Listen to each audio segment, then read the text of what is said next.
السلام عليكم، ازيكم يا حبايبي؟ عاملين ايه؟ ان شاء الله. طبعا جمعه مباركه عليكم. انا ما اعرفش الفيديو ده هينزل امتى، بس حابه انوه بس عن حاجه بسيطه. طبعا يا جماعه اللي داخل على القناه جديد بيشاهد ويطلع، يا ريت يعمل لايك واشتراك، يعني مش هيخس عليك حاجه.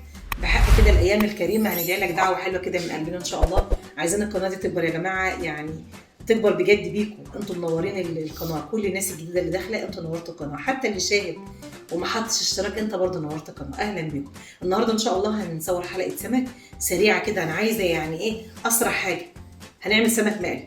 طبعا انا نقعاه في ميه، دي ميه رز. طيب هنقعه في ايه؟ دي ميه رز.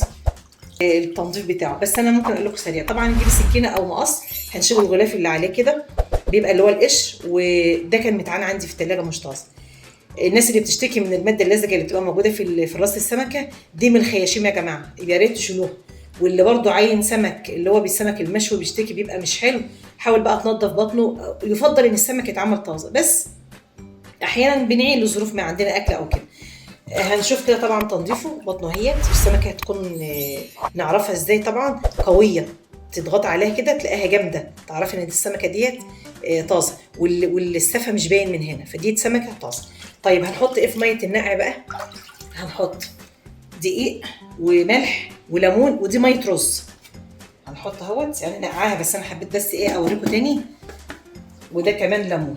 بتتنقع بقى، سيبيه منقوع نص ساعه عشان ينزل الدم اللي فيه والحاجات السوائل اللي فيه. اهو هنمسكه كده. عندك بقى فرشه، عندك حاجه، انا عاملاها اهوت بايديا وجميل. ده طبعا الدم عشان الزفاره وكده. زي ما قلت الخياشيم اللي هنا يا جماعه تتشال لو بيتعان، عشان الماده اللزجه اللي انتوا ما بتحبوهاش في السمك. ده سمك بوري او شبار، سمك بلطي او شبار زي ما انتوا بتسموه عندكم. هغسله بقى وارجع له.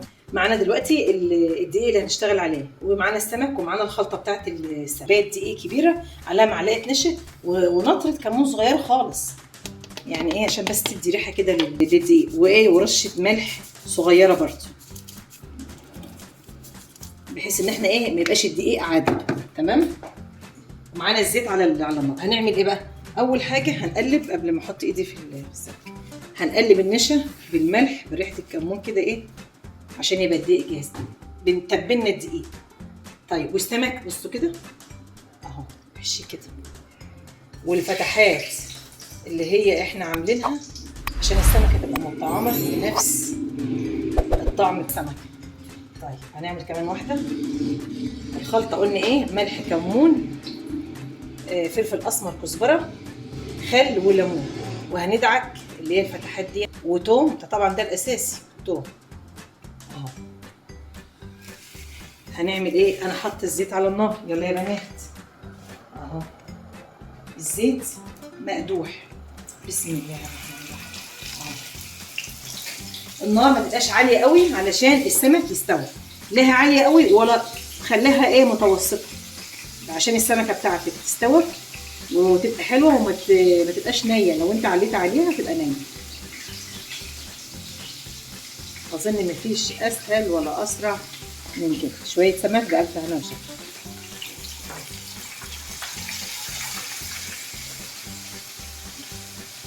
نسيت اقول لكم حاجه يا جماعه، وانت بتقلي السمك الليمون اللي انت عصراه ما ترماش. بصي ده هيحوش الريحه اللي في البيت، ما يخليش ريحه سمك، بيدي ريحه حلوه قوي للسمك وهو بيتقلي جميله. حطي ليمونه كل ما تلاقيها نشفت معاكي، حطي من اللي انت عاملاه ما ترماش.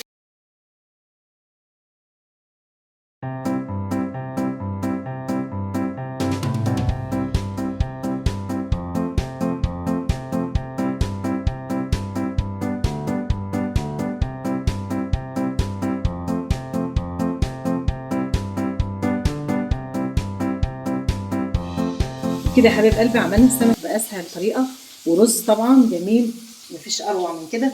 سمك مخرفش وجميل اهوت، يعني انا مش عارفه انت تسمعه ولا ايه، بس هو شايف باين قدامكم ان هو ايه جميل.